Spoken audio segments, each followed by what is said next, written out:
O Apocalipse, o último livro da Bíblia, traz visões e revelações que o Senhor concedeu ao apóstolo João. Visões essas que falam diretamente aos nossos dias, ao tempo do fim. Este momento em que vivemos, cercado por mudanças drásticas na sociedade e no mundo, marca a véspera da chegada do Anticristo e os eventos mortais do período de tribulação. Mas, amados, o propósito dessas profecias não é nos amedrontar, mas sim nos inspirar a viver por Cristo, a ver essas revelações apocalípticas como advertências e preparações para o que está por vir. Então vamos lá, meus queridos. O livro do Apocalipse, essa parte tão misteriosa e para muitos até um pouco assustadora da nossa Bíblia, não está ali à toa. Deus não coloca nada em sua palavra sem um bom motivo. E se ele decidiu nos mostrar tudo isso que o apóstolo João viu, é porque tem algo aí que ele quer que a gente entenda e leve a sério. Para começar, quando a gente fala em Apocalipse, muita gente já pensa em desastre, caos, coisas pegando fogo, não é? Mas presta atenção aqui. O nome Apocalipse vem do grego apocalipsis, que significa revelação. Isso mesmo, revelação. Não é o fim do mundo por si só, mas sim a revelação de como as coisas vão se desenrolar até chegarmos ao grande final dessa história que estamos todos vivendo. Agora, falando sobre o tempo do fim, o que a gente vê ao nosso redor hoje? Mudanças por todos os lados, certo? Tem tecnologia nova saindo toda hora. As relações entre as nações estão cada vez mais tensas, sem falar nas questões ambientais que não dão trégua. E a Bíblia já falava que esses seriam sinais dos tempos. Mas calma lá, não é pra gente entrar em pânico. No coração do Apocalipse, capítulo 9, encontramos a sexta trombeta, um som celestial que anuncia não apenas um juízo, mas um chamado à reflexão. Quando o sexto anjo tocou sua trombeta, uma voz ecoou dos 4 cantos do altar dourado que está diante de Deus, ordenando a liberação dos 4 anjos aprisionados junto ao grande rio Eufrates. Esta cena, irmãos, nos transporta a um cenário onde a justiça divina se prepara para atuar de maneira nunca antes vista na história da humanidade. Então, olha só, quando a gente se debruça sobre essas palavras do Apocalipse, capítulo 9, percebe o quão sério é o momento que está sendo descrito ali. Imagina só, o som de uma trombeta ecoando pelo céu não é qualquer coisa, não. É um aviso, um alerta de que algo muito importante está prestes a acontecer. E nesse caso, é o anúncio de um juízo divino. Mas também, veja bem, uma oportunidade para a gente parar e pensar sobre como estamos vivendo. A voz que João escutou, vindo lá dos 4 cantos do altar dourado, fala diretamente com a gente também. Diz pra gente acordar, olhar em volta e ver se a vida que estamos levando está mesmo alinhada com o que Deus espera de nós. Porque, meus amigos, as decisões que a gente toma hoje, as ações que a gente pratica no nosso dia a dia, tudo isso tem um peso lá na frente. Agora, falando sobre esses 4 anjos que estavam lá, presos junto ao rio Eufrates, você já parou para pensar no significado disso? A Bíblia não coloca detalhes à toa. O rio Eufrates tem uma importância enorme na história bíblica, passando lá pelo Jardim do Éden até se tornar um dos cenários principais dos eventos finais. E esses anjos que estavam presos, isso mostra que Deus tem um controle absoluto sobre o bem e o mal. Nada escapa da sua vontade. A ordem para soltar esses anjos, dada pelo 6º anjo com a trombeta, marca um ponto de virada. É como se Deus estivesse dizendo: chegou a hora de ver quem realmente está comigo. E isso, claro, serve como um chamado para a gente também. Um chamado para refletir sobre nossa fé, nossa dedicação a Deus e como estamos contribuindo para o reino dele aqui na terra. E quem seriam esses 4 anjos presos no Eufrates? Essa pergunta nos leva a explorar não apenas a geografia terrena, mas a espiritualidade e a história da rebelião angelical. Esses anjos, diferentemente dos mensageiros celestiais que conhecemos, como Miguel e Gabriel, são seres que escolheram se rebelar junto a Lúcifer, tornando-se assim anjos caídos, executores de um propósito maligno, que será liberado em um momento crítico da história humana. Então, olhando para essa questão dos 4 anjos presos no Eufrates, a gente começa a entender um pouquinho mais sobre essa trama toda que está rolando no espiritual. Não é só uma história de bons contra maus, como a gente vê nos filmes, sabe? É algo bem mais profundo e que tem a ver com as escolhas que esses anjos fizeram lá atrás, naquela revolta que aconteceu no céu, liderada pelo próprio Lúcifer. Pois é, Lúcifer era um anjo de luz, uma das criaturas mais belas criadas por Deus, mas o orgulho bateu forte e ele quis se colocar no lugar de Deus. Não deu outra. Foi expulso do céu, junto com todos os anjos que decidiram se juntar a ele nessa rebelião. E agora, a gente se depara com esses 4 anjos presos, que estão ali, aguardando o momento de serem soltos para cumprir um propósito que, olha, ninguém queria estar por perto para ver. A missão desses anjos aprisionados, revelada no desdobrar da 6ª trombeta, é de uma gravidade sem precedentes. Liberados do rio Eufrates, esses seres espirituais trazem consigo a autoridade para matar 1/3 da humanidade. A menção do rio Eufrates não é aleatória. Ele simboliza uma fronteira, não apenas geográfica, mas espiritual, uma linha que, uma vez cruzada, muda o curso da história. Esses anjos, diferentemente dos servos celestiais de Deus, representam uma força de destruição, uma manifestação do julgamento divino permitido por Deus como resposta ao acúmulo de rebelião humana contra seus mandamentos. Pois bem, vamos falar um pouquinho mais sobre essa missão tão impactante que foi confiada a esses anjos aprisionados que, ao serem libertados, vão ter o poder de matar 1/3 da humanidade. Essa informação por si só já é de arrepiar, né? Mas calma, que tem mais coisa aqui para a gente entender. O rio Eufrates, como a gente já falou, não foi mencionado à toa. Ele é muito mais do que um simples curso d'água que a gente vê no mapa. Na Bíblia, esse rio é carregado de simbolismo. Ele já foi uma espécie de limite para o povo de Israel, separando o conhecido do desconhecido, o seguro do perigoso. E aqui, nessa passagem do Apocalipse, ele aparece novamente, mas dessa vez como uma fronteira espiritual. Uma fronteira que, quando esses anjos a cruzarem, vai marcar um antes e um depois na história da humanidade. Agora vamos pensar um pouco sobre esses anjos. Eles não são como os anjos que a gente está acostumado a ouvir falar, aqueles que trazem mensagens de Deus ou que nos guardam. Não, esses anjos têm uma missão completamente diferente. Eles são instrumentos de um juízo divino, uma resposta de Deus à rebelião humana que se acumulou ao longo dos séculos. É como se Deus estivesse dizendo: até aqui vocês ultrapassaram os limites, ignoraram meus mandamentos, agora as consequências vão começar a aparecer. Mas mesmo diante de uma revelação tão dura, a gente não pode perder de vista o amor e a misericórdia de Deus. Sim, porque até nos momentos de juízo, o amor dele está presente. Deus não tem prazer na morte do ímpio, mas deseja que todos se arrependam e vivam. A liberação desses anjos e a consequente destruição não devem ser vistas apenas como atos de juízo, mas como um chamado ao arrependimento.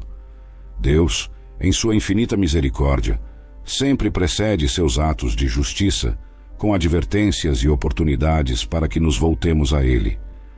Assim como nos dias de Noé, onde a arca estava aberta até o momento do dilúvio, hoje somos chamados a entrar na arca do refúgio em Cristo antes que as portas da graça se fechem. Olha, a gente precisa entender uma coisa muito importante aqui. Quando falamos sobre a liberação desses anjos e todo o estrago que eles vão causar, é fácil a gente só focar no medo e na destruição, né? Mas tem uma coisa bem mais profunda acontecendo. Deus, na verdade, está usando isso como um último recurso, um grito para a gente acordar e ver que o caminho que a gente está seguindo pode não ser o melhor. Vamos pensar um pouco na história de Noé, que a gente mencionou ali. Naquela época, a maldade tinha se espalhado de tal forma que Deus decidiu começar tudo de novo. Mas antes de mandar o dilúvio, ele deu uma chance para as pessoas se arrependerem. Noé passou anos construindo a arca, e durante todo esse tempo, ele também avisava o povo sobre o que ia acontecer. A arca estava aberta para quem quisesse entrar, mas as pessoas ignoraram o aviso. Elas continuaram vivendo suas vidas como se nada estivesse prestes a acontecer. E a magnitude desse exército angelical mencionada em Apocalipse 9, 16 como sendo de 2 vezes 10.000 vezes 10.000, ou seja, 200 milhões, sublinha a seriedade e a escala global do juízo que virá. Essa força esmagadora não apenas simboliza o poder de destruição que será desencadeado, mas também serve como um espelho do grande número de almas que ainda precisam se voltar para Deus em arrependimento e fé. Olha só, meus irmãos e minhas irmãs, quando a gente escuta sobre esse exército de 200 milhões de anjos, a primeira coisa que pode passar pela nossa cabeça é: nossa, que medo! Mas vamos olhar isso de outra maneira. Esse número, que parece tão assustador na verdade, nos mostra a imensidão do amor e da paciência de Deus. Como assim? Vou explicar. Pensa comigo. Um exército de 200 milhões de anjos prontos para executar o juízo divino é algo que não dá para ignorar, né? Mas ao mesmo tempo, é um lembrete de que ainda há muita gente nesse mundo, um número muito maior que 200 milhões, que precisa ouvir a mensagem do Evangelho, que precisa conhecer o amor de Deus, se arrepender e viver pela fé. Essa revelação no livro do Apocalipse, mais do que mostrar a força de destruição que vem com o juízo, reflete a urgência do chamado para a gente como igreja. É como se Deus estivesse nos dizendo: olhem, eu tenho paciência, eu estou esperando, mas a hora está chegando. E antes que chegue, eu quero que todos tenham a chance de se voltar para mim. O mais trágico nos eventos descritos em Apocalipse 9 não é apenas a destruição causada pelos anjos, mas a dureza de coração da humanidade remanescente, que mesmo diante da evidência do juízo divino, se recusa a se arrepender de suas obras más. Este é um chamado sombrio à reflexão sobre a natureza humana e sobre a urgência do arrependimento. Meus queridos, quando a gente se debruça sobre essa parte do Apocalipse 9, vê algo que realmente toca fundo no coração. Não é só a questão da destruição, que por si só já é algo bem difícil de engolir, mas o que realmente chama a atenção é a reação das pessoas. A gente vê ali, no meio de tudo que está acontecendo, uma dureza de coração que é de partir a alma. É como se, mesmo com tudo desmoronando ao redor, mesmo com sinais claros de que Deus está chamando a atenção da humanidade, ainda assim, muitos escolhem manter o coração fechado. Eles veem a destruição, sentem as consequências dos seus atos, mas, em vez de se voltarem para Deus, se agarram ainda mais às suas vidas longe dele. Isso, meus irmãos e irmãs, é algo que deve nos fazer parar e pensar sobre a nossa própria vida, sobre as vezes que Deus tentou chamar a nossa atenção e a gente escolheu ignorar. Essa dureza de coração não é algo novo, né? A gente vê isso acontecer várias vezes na Bíblia, desde os tempos do Egito, quando Faraó se recusou a ouvir Moisés, até Jonas tentando fugir da missão que Deus lhe deu. A história se repete, mostrando que muitas vezes a gente prefere se agarrar ao que a gente conhece, mesmo que isso nos afaste de Deus. Esses eventos apocalípticos, tão terríveis em sua descrição, são, no entanto, parte do propósito redentor de Deus.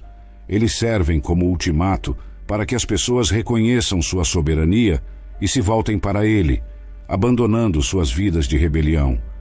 O juízo divino é sempre executado com relutância, vindo após extensas oportunidades de graça e misericórdia.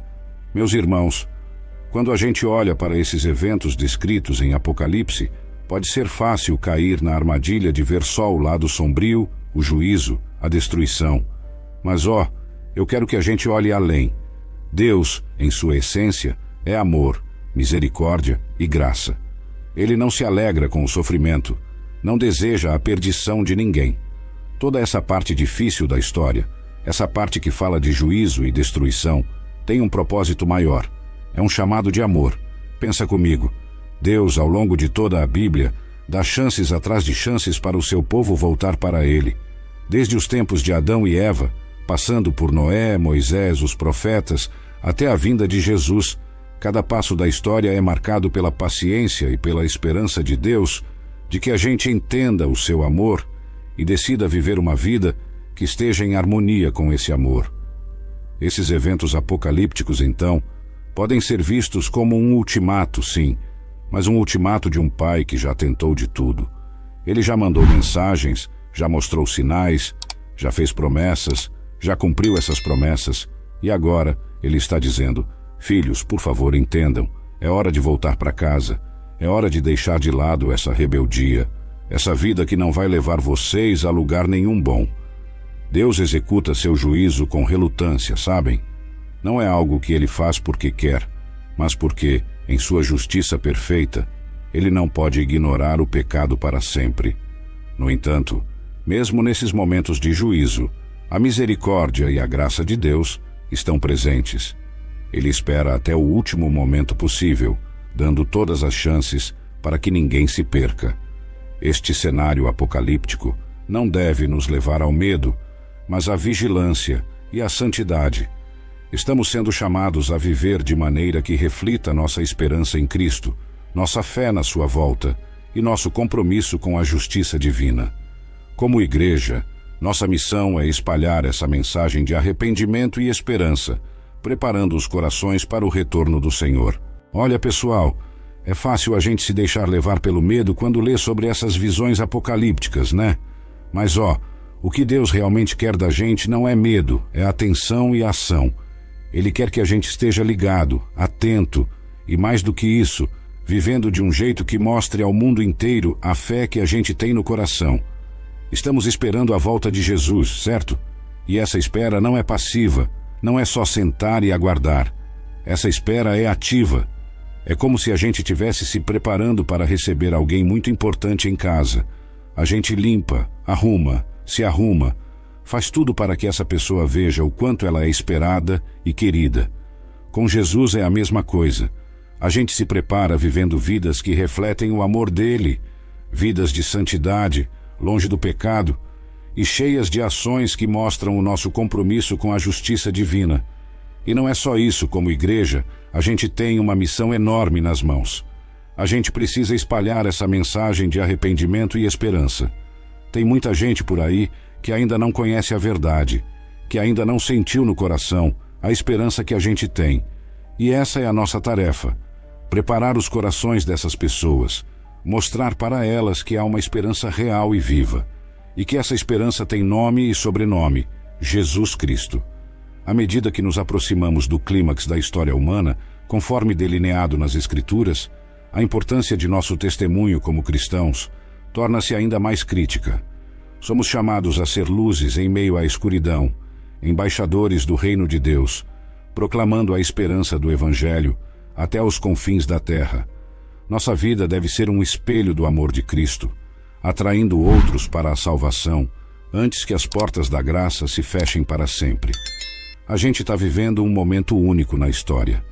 Não é exagero dizer que cada dia que passa é um dia a menos na nossa caminhada rumo ao grande encontro com o Senhor. E nesse caminho, a nossa missão, a nossa responsabilidade como cristãos não poderia ser mais clara. A gente precisa brilhar. Sim, brilhar. Mas não é brilhar por nós mesmos, não. É deixar que a luz de Cristo que habita em nós brilhe através de nossas vidas. A gente é chamado para ser luz em meio à escuridão. E olha, não precisa olhar muito longe para ver que a escuridão está aí, cercando a gente por todos os lados. Tem dor, tem sofrimento, tem injustiça, tem um monte de coisa que entristece o coração da gente. Mas é exatamente aí que a nossa luz precisa brilhar mais forte. A nossa vida, o nosso testemunho, precisa ser essa luz que mostra o caminho, que dá esperança, que aponta para Cristo como a única verdadeira solução para as dores do mundo. Nunca foi tão importante como agora mergulhar profundamente nas Escrituras, entendendo as profecias e os sinais dos tempos. O conhecimento da Palavra de Deus não é apenas para nosso crescimento espiritual pessoal, mas é uma ferramenta crucial na evangelização e no discipulado. Conhecer as Escrituras é estar equipado para responder às perguntas e dúvidas daqueles que buscam entender os tempos em que vivemos. Meus irmãos e irmãs, a gente está vivendo num tempo que, mais do que nunca, pede que a gente esteja com os olhos bem abertos e o coração afinado na Palavra de Deus. Sabe, mergulhar nas Escrituras não é só uma atividade de domingo, não. É um chamado para cada dia da nossa vida. A gente precisa conhecer de verdade o que Deus nos diz através da Bíblia, porque é lá que a gente encontra as respostas para as perguntas que, às vezes, parecem não ter resposta. Entender as profecias, os sinais dos tempos que a gente está vivendo, é fundamental. Mas, não é para a gente ficar prevendo datas ou tentando adivinhar quando Jesus vai voltar. A ideia é outra. É para a gente viver de maneira mais consciente e preparada. Cada sinal, cada profecia cumprida, é um lembrete de que a nossa esperança não está neste mundo e que o nosso verdadeiro lar está nos esperando. A Igreja, o corpo de Cristo, tem um papel insubstituível na preparação dos santos para o retorno do Senhor. Através do ensino, da adoração, da comunhão e do serviço, fortalecemos uns aos outros na fé, encorajamos uns aos outros nas provações e crescemos juntos em santidade. A Igreja deve ser um farol de esperança e um refúgio de paz em meio às tempestades da vida. Meus queridos, nunca subestimem o poder e a importância da Igreja no plano de Deus. A gente, como corpo de Cristo, tem uma missão especial nesses tempos que a gente está vivendo.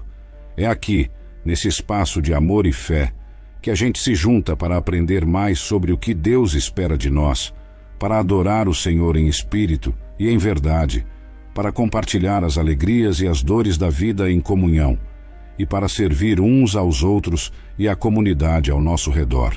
Quando a gente se reúne, seja nos cultos, nos estudos bíblicos, nas células ou grupos pequenos, a gente está fazendo muito mais do que só cumprir uma rotina religiosa. A gente está fortalecendo a nossa fé. A gente está se preparando para o que vem pela frente. E olha, não é segredo para ninguém que a vida tem suas tempestades, né? Tem momentos que parecem que vão nos derrubar, mas é aí que a Igreja entra como esse farol de esperança, como esse refúgio de paz que nos lembra de que não estamos sozinhos nessa jornada. A oração e a intercessão tornam-se cada vez mais vitais à medida que nos aproximamos do fim dos tempos. Através da oração, nos conectamos com o coração de Deus, buscamos sua direção para nossas vidas e intercedemos por aqueles que ainda não o conhecem. A oração nos prepara espiritualmente para enfrentar as adversidades e nos capacita a ser agentes de mudança no mundo. Olha só, pessoal, a gente está caminhando num tempo que, mais do que nunca, pede por joelhos dobrados e corações voltados para o céu. A oração, essa conversa sincera com Deus, é o fio que nos liga diretamente ao coração do Pai. Quando a gente ora, não é só um monólogo, não, é um diálogo. Deus fala com a gente tanto quanto a gente fala com Ele, e nesse bate-papo, a gente encontra direção, conforto e até correção para nossas vidas. Interceder pelos outros, então, é um dos atos mais nobres que a gente pode fazer. Tem tanta gente por aí que ainda não conhece o amor de Deus, que está perdida, sem esperança. Quando a gente coloca essas pessoas em nossas orações, a gente está, de certa forma, estendendo a mão delas em direção a Deus. A gente está dizendo: Pai, olha aqui, tem alguém precisando de você. E isso é poderoso. A oração nos prepara, sim, para enfrentar as adversidades, porque quando a gente ora, a gente se fortalece, se enche do Espírito Santo, e isso nos dá uma base sólida para enfrentar o que vier pela frente. E olha, não é que a gente vai ficar livre de problemas se a gente orar, não é isso. Mas a gente vai ter uma perspectiva diferente sobre eles. A gente vai ter a paz que só vem de Deus, aquela paz que excede todo o entendimento. Vigilância é a palavra-chave para os cristãos em todos os tempos, especialmente agora. Devemos estar atentos aos enganos do inimigo, às tentações do mundo e às sutilezas do pecado que buscam nos desviar do caminho estreito. Estar vigilante significa também estar atento às oportunidades de testemunhar e servir, prontos para cada boa obra que Deus colocar diante de nós. Se tem uma coisa que a gente não pode perder de vista, é a nossa vigilância. A gente está vivendo num mundo cheio de distrações, cheio de coisas que, se a gente não ficar ligado, podem nos tirar do caminho que leva para a vida eterna. E o inimigo não está de brincadeira, não. Ele conhece as nossas fraquezas, sabe exatamente onde bater para tentar nos derrubar. Mas graças a Deus, a gente não está nessa luta sozinho. Estar vigilante, meus queridos, é mais do que só ficar de olho aberto. É ter o coração e a mente alinhados com a palavra de Deus. É usar a armadura espiritual que o Senhor nos deu para resistir às tentações e enganos desse mundo. É saber dizer não quando tudo à nossa volta está dizendo sim. Mas olha, ser vigilante não é só sobre evitar o mal, não. É também sobre fazer o bem. É estar atento às oportunidades que Deus coloca no nosso caminho para testemunhar do seu amor, para servir ao próximo, para ser as mãos e os pés de Jesus aqui na terra. Quantas vezes a gente passa por alguém precisando de uma palavra de conforto, de um gesto de amor, e simplesmente ignora porque está muito ocupado, muito distraído com as coisas desse mundo. Neste caminho rumo à eternidade, não estamos sozinhos. A comunhão dos santos, tanto os que já partiram quanto os que caminham conosco, é uma fonte de grande encorajamento e força. Ao compartilharmos nossas lutas, vitórias, tristezas e alegrias, somos lembrados da grande nuvem de testemunhas que nos rodeia, incentivando-nos a correr com perseverança a corrida que nos está proposta. Que coisa mais bonita é essa jornada de fé que a gente está percorrendo, né? E olha, por mais que às vezes a gente possa se sentir meio sozinho, meio perdido nesse caminho, a verdade é que a gente nunca está só. Tem uma coisa muito especial acontecendo ao nosso redor, uma coisa que a gente nem sempre vê, mas que está sempre lá, a comunhão dos santos. Pensa só, ao longo da história, quantos irmãos e irmãs em Cristo já passaram por esse mundo, enfrentaram lutas, venceram batalhas, choraram, sorriram, viveram a fé de uma maneira tão bonita que deixaram marcas eternas. Eles agora fazem parte dessa grande nuvem de testemunhas, olhando por nós, torcendo por nós. É como se eles estivessem passando o bastão para a gente e dizendo: vai lá, você consegue. Se a gente conseguiu, você também vai conseguir. E não são só aqueles que já partiram, não. A gente também tem uns aos outros aqui e agora. A comunhão dos santos acontece todo domingo na igreja, nas reuniões de oração durante a semana, nos grupos pequenos, nas conversas depois do culto. Cada vez que a gente se junta, que a gente compartilha a vida, a gente está fortalecendo essa comunhão, está dando e recebendo força para continuar.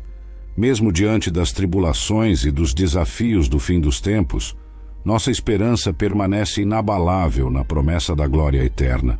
Essa esperança não está ancorada nas circunstâncias passageiras deste mundo, mas na realidade eterna do reino de Deus. Como herdeiros da salvação, aguardamos não apenas a volta de nosso Senhor, mas a consumação de todas as coisas, onde moraremos para sempre na presença de Deus. Meus irmãos e irmãs, a gente está vivendo num tempo que, para muitos, parece ser de pura tribulação e desafio, não é verdade? Mas olha, no meio de tudo isso, a gente tem uma âncora, uma esperança que não se abala, que não muda conforme as estações, nem conforme as notícias que a gente ouve por aí. Essa nossa esperança, ela está firmada em algo muito, mas muito maior do que qualquer coisa que a gente possa experimentar aqui neste mundo. Essa esperança que a gente carrega no peito, ela vem direto do coração de Deus. É uma promessa dele para nós, uma promessa de glória eterna, de um lar que está sendo preparado para a gente, onde não vai haver mais choro, nem dor, nem despedida. A gente espera pela volta do nosso Senhor Jesus, sim, com todo o coração. Mas não é só isso, meus queridos. A gente espera pela consumação de todas as coisas, pelo momento em que tudo o que a gente vê agora vai passar, e a gente vai finalmente morar na presença de Deus, para sempre. Imagina só que maravilha, viver numa realidade onde o amor de Deus enche tudo, onde a paz não é só uma palavra bonita, mas uma verdade vivida a cada momento. É para isso que a gente está caminhando, é isso que mantém a gente de pé, mesmo quando tudo ao redor parece querer nos derrubar. A grande comissão de levar o Evangelho a todas as nações é mais urgente agora do que nunca. Cada cristão tem a missão divina de compartilhar as boas novas de salvação em Cristo Jesus, fazendo discípulos em todas as nações.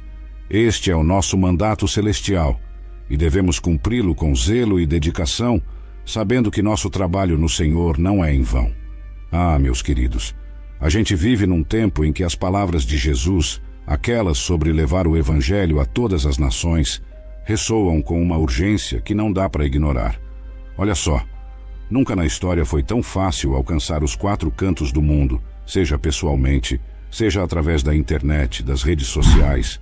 A gente tem nas mãos as ferramentas, mas mais do que isso, a gente tem no coração essa missão divina, essa chama que foi acesa pelo próprio Cristo. Cada um de nós, não importa a idade, não importa o background, tem essa tarefa linda de compartilhar as boas novas. E que notícia maravilhosa a gente tem para contar, né? A notícia de que há salvação em Cristo Jesus, que há esperança, que há amor que venceu a morte. A gente está falando de uma verdade que transforma vidas, que restaura corações, que muda destinos. Fazer discípulos em todas as nações. Pensa na grandeza disso. A gente, aqui do nosso cantinho, pode impactar o mundo, pode ser parte da história eterna de alguém. E olha, isso não é um fardo, não. É um privilégio, é uma honra. É algo que deve encher o nosso coração de alegria e nos motivar a cada dia a viver de uma maneira que reflita o amor de Deus. Esse nosso mandato celestial, ele vem com uma promessa, sabiam? A promessa de que nosso trabalho no Senhor não é em vão. Cada oração, cada conversa sobre Jesus, cada gesto de amor inspirado pelo Evangelho, tudo isso tem um valor eterno nos céus.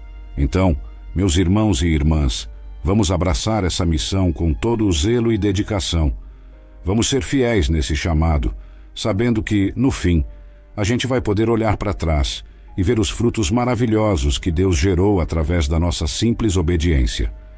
À medida que os eventos finais se desdobram, é crucial que despertemos para a realidade espiritual que permeia nossa existência. Nossa luta não é contra carne e sangue, mas contra as forças espirituais do mal nas regiões celestiais. Reconhecer esta verdade nos equipa para enfrentar as batalhas espirituais com a armadura de Deus, firmes na fé e poderosos em oração. Não é raro a gente se pegar pensando que nossos maiores desafios são aqueles que a gente pode ver e tocar, né? Mas a Bíblia nos lembra de algo fundamental. A nossa verdadeira luta é no campo espiritual. Pode parecer um pouco de filme de ficção para alguns, mas é a mais pura verdade. As forças do mal, as mesmas que tentaram desde o começo da história da humanidade desviar o povo de Deus do caminho certo, continuam atuantes, tentando nos fazer tropeçar. Mas aqui está o ponto crucial. Reconhecer essa realidade espiritual é o primeiro passo para a gente se equipar corretamente para essa batalha. Quando a gente entende que a luta é espiritual, a gente começa a dar mais valor para as armas que Deus nos deu. Não é com força física que a gente vai vencer essas forças espirituais do mal, mas sim com a armadura de Deus, que Paulo descreve lá em Efésios 6. É com verdade, justiça, prontidão do Evangelho da paz, fé, salvação e a palavra de Deus que a gente enfrenta o inimigo. E claro, tudo isso firmado na oração, que é nossa linha direta de comunicação com o Pai. Por fim, irmãos e irmãs, este momento na história não é apenas um período de advertência, mas um convite divino para a transformação.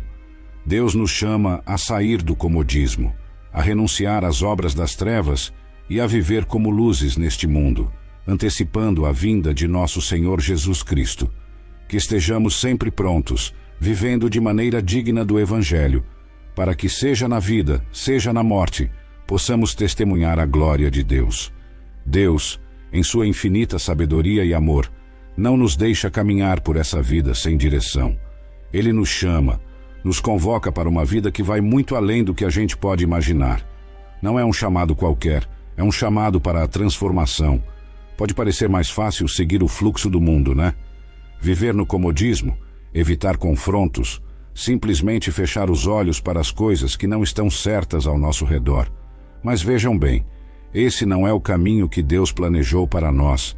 Ele nos chama a renunciar às obras das trevas, aquelas coisas que, no fundo, a gente sabe que não nos fazem bem, que não agradam a Deus. Mas não é só uma questão de renunciar, de dizer não para o que é errado. Deus nos chama para algo ainda mais bonito, viver como luzes neste mundo. Imagina só, ser luz num mundo tantas vezes marcado pela escuridão, ser esperança para quem está perdido, ser amor onde há ódio. Isso é viver o Evangelho na essência, é antecipar, aqui e agora, um pouco do que será a eternidade com Deus. E como a gente faz isso? Como a gente se torna essa luz? A gente vive de maneira digna do Evangelho. Em cada palavra, em cada atitude, em cada escolha, a gente reflete Jesus. A gente vive de um jeito que, seja na alegria ou na tristeza, na saúde ou na doença, na vida ou até mesmo na morte, a gente possa testemunhar a glória de Deus. Então, meus irmãos e irmãs, que a gente aceite esse convite divino com corações abertos. Que a gente se levante do comodismo, que a gente escolha todos os dias ser luz, seguir Jesus, e que quando Ele voltar, Ele encontre em nós, fiéis seguidores, prontos para celebrar a eternidade na gloriosa presença de Deus. Que assim seja.